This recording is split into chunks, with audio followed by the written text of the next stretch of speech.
بسم اللہ الرحمن الرحیم۔ السلام علیکم معزز سامعین۔ مکہ کے معزز لوگوں کا رواج یہ تھا کہ وہ اپنے بچوں کو ماں کی گود میں پلتا دیکھنے کے بجائے صحرا میں رہنے والے قبیلوں کے پاس بچپن گزارنے کے لیے بھیجتے۔ اس کی وجہ یہ تھی کہ دیہات کی خالص غذائیں کھا کر بچوں کے اعضاء اور جسم مضبوط ہوں گے، اور وہ خالص عربی سیکھ کر وہ بھی اسی فصاحت و بلاغت سے کام کرنے والے بن جائیں گے۔ اسی وجہ سے اللہ کے آخری نبی حضرت محمد صلی اللہ علیہ وآلہ وسلم کو حضرت حلیمہ سعدیہ رضی اللہ تعالیٰ عنہ کے سپرد کیا گیا۔ ان کا تعلق بنو سعد سے تھا، جو بنو حوازن کی ایک شاخ تھا۔ یہ قبیلہ عربیت اور فصاحت میں اپنا جواب نہیں رکھتا تھا۔ حضرت حلیمہ اپنے قبیلے کی خواتین کے ساتھ مکے میں بچے کو ذات پر لینے آئیں۔ حضرت حلیمہ کی قسمت کا ستارہ اپنے عروج پر تھا کہ آپ کو 2 سال تک دودھ پلانے کی سعادت ان کے حصے میں آئی۔ بعض روایات کے مطابق بی بی حلیمہ رضی اللہ تعالیٰ عنہ کے علاوہ مزید 6 خوش قسمت خواتین نے حضرت محمد صلی اللہ علیہ وآلہ وسلم کو دودھ پلانے کا شرف حاصل کیا۔ ان تمام عورتوں کو دولت ایمان نصیب ہوئی، جبکہ حضرت حلیمہ کو دودھ پلانے کی خدمت کا انعام یہ ملا کہ ان کا پورا گھرانہ دولت ایمان سے مالا مال ہوا۔ حضرت حلیمہ کے شوہر حضرت حارث رضی اللہ تعالیٰ عنہ اور ان کے 7 زادے عبداللہ بن حارث اور 2 صاحبزادیاں انیسہ بنت حارث اور جدامہ بنت حارث ہیں۔ جدامہ بنت حارث ہی شیمہ کے نام سے مشہور ہیں، جو اللہ کے آخری نبی حضرت محمد صلی اللہ علیہ وآلہ وسلم کی بڑی رضائی بہن تھیں اور آپ کو گود میں کھلاتی اور لوریاں دیتی تھی۔ حضرت حلیمہ سعدیہ رضی اللہ تعالیٰ عنہ جب اللہ کے آخری نبی حضرت محمد صلی اللہ علیہ وآلہ وسلم کو لینے کے لیے آپ کے مکان عالی شان پر پہنچی تو فرماتی ہیں، میں نے دیکھا آپ سفید کپڑے میں لپٹے ہوئے ہیں، آپ کے پاس سے خوشبوئیں اٹھ رہی ہیں، سبز رنگ کا ریشمی کپڑا نیچے بچھا ہوا ہے، پیٹھ کے بل آرام فرما رہے ہیں۔ میں نے آہستہ سے قریب ہو کر اپنے ہاتھوں پر اٹھا کر آپ کے سینے مبارک پر ہاتھ رکھا تو آپ مسکرانے لگے اور اپنی سرمئی آنکھیں کھول دیں اور مجھے دیکھنے لگے۔ میں نے محسوس کیا کہ ان آنکھوں سے انوار نکل رہے ہیں اور آسمان کو چھو رہے ہیں۔ بے اختیار ہو کر میں نے آپ کی دونوں آنکھوں کے درمیان بوسہ دیا اور آپ کو سینے سے لگا لیا۔ جب آپ رضی اللہ تعالیٰ عنہ دودھ پلانے بیٹھیں تو نبوت کی برکتیں ظاہر ہونے لگیں۔ اللہ تعالیٰ کی شان کہ حضرت حلیمہ رضی اللہ تعالیٰ عنہ کے اس قدر دودھ بڑھ گیا کہ آپ اور آپ کے رضائی بھائی عبداللہ بن حارث نے خوب پیٹ بھر کر دودھ پیا اور دونوں آرام سے سو گئے۔ رسول اللہ صلی اللہ علیہ وآلہ وسلم اپنی رضائی والدہ کا صرف ایک طرف سے دودھ پیتے، دوسری طرف سے وہ پلانا بھی چاہتی تب بھی نوش نہ فرماتے کہ وہ بھائی کا حصہ تھا۔ یہ اس بات کا اشارہ تھا کہ عدل و انصاف کا بول بالا کریں گے۔ آپ کی برکت سے حضرت حلیمہ سعدیہ رضی اللہ تعالیٰ عنہ کی لاغر اونٹنی جو دودھ سے خالی تھی، اس میں بھی خوب دودھ آ گیا۔ حضرت حلیمہ کے شوہر نے اس کا دودھ دھویا اور دونوں میاں بیوی نے خوب سیر ہو کر دودھ پیا اور وہ رات بڑی راحت و سکون کے ساتھ بسر کی۔ جب بیدار ہوئے تو حضرت حلیمہ کے شوہر حارث بن عبد العزیٰ کہنے لگے، حلیمہ تم بڑا ہی مبارک بچہ لائی ہو۔ حضرت حلیمہ رضی اللہ تعالیٰ عنہ نے کہا، واقعی مجھے بھی یہی امید ہے کہ یہ بچہ بڑا بابرکت ہے اور خدا کی رحمت بن کر ہمیں ملا ہے، ان قریب ہمارا گھر خیر و برکت سے بھر جائے گا۔ حضرت حلیمہ فرماتی ہیں کہ جب ہم رسول اللہ صلی اللہ علیہ وآلہ وسلم کو لے کر مکہ شریف سے اپنے گاؤں کی طرف روانہ ہوئے تو میرا وہی خچر جو پہلے کمزوری کی وجہ سے قافلے والوں سے پیچھے رہ جاتا تھا، اب اس قدر تیز چلنے لگا کہ کوئی دوسری سواری اس کا مقابلہ نہ کر سکتی تھی۔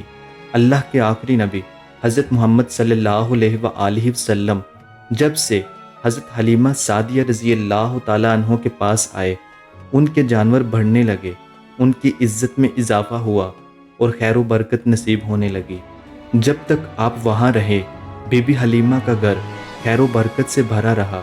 دن بدن انعامات اور برکات میں اضافہ ہوتا رہا اور وہ خوشحالی کی زندگی بسر کرنے لگے۔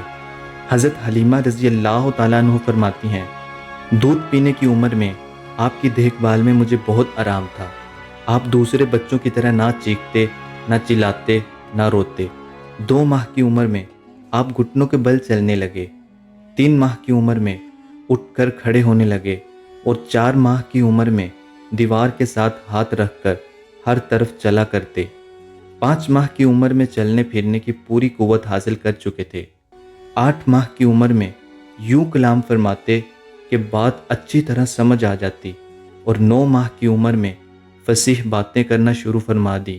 آپ نے اپنی عمر کے ابتدائی حصے میں جو کلام فرمایا وہ یہ ہے، اللہ اکبر کبیرہ والحمد للہ کثیرہ، اور جس کا ترجمہ یہ ہے، اللہ سب سے بڑا ہے اور ہر طرح کی حمد و تعریف اللہ کے لیے ہے۔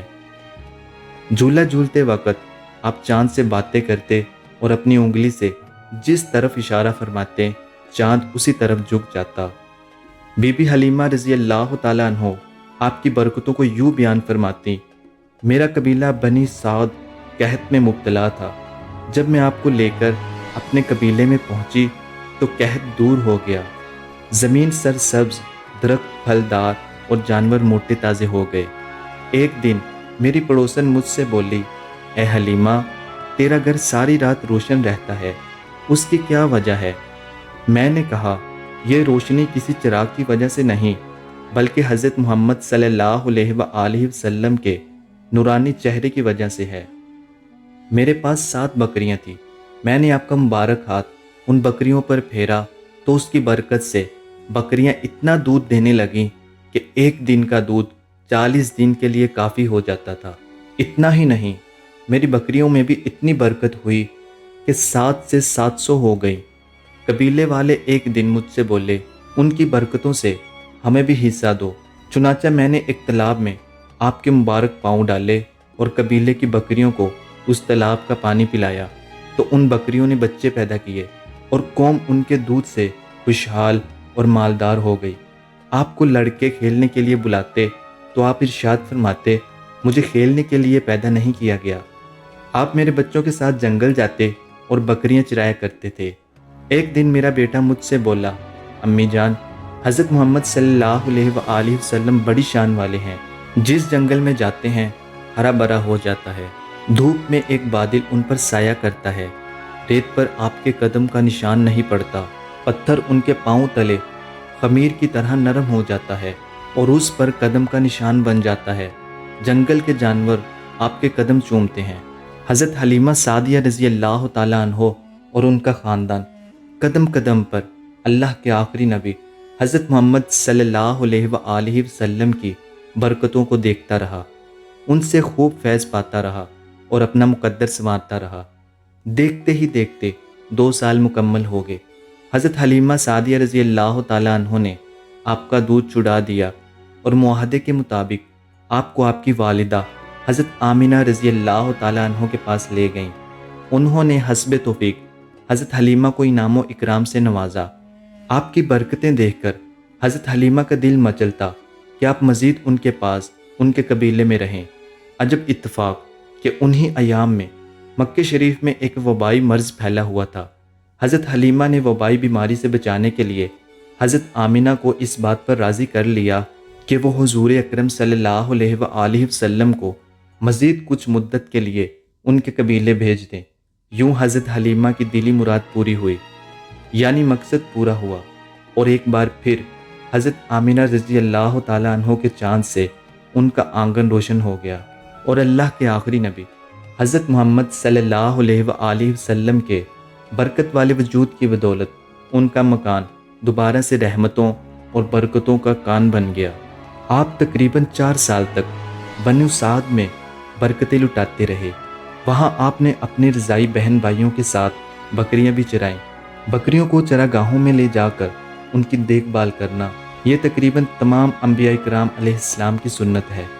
بچپن میں ہی اپنی ایک خصلت نبوت کا اظہار کر دیا۔ قبیلہ بنو سعد میں جب پہلا شک صدر ہوا، اس سے گھبرا کر حضرت حلیمہ سعدیہ رضی اللہ تعالیٰ عنہ آپ کو بی بی آمنہ کے پاس لائیں اور ان کے سپرد کر دیا۔ اس کے بعد آپ اپنی والدہ کی گود میں پرورش پانے لگے۔ دوستو، اگر آپ کو ہماری ویڈیو اچھی لگے تو ویڈیو کو لائک کریں اور چینل کو سبسکرائب کر دیں۔ Thanks for watching.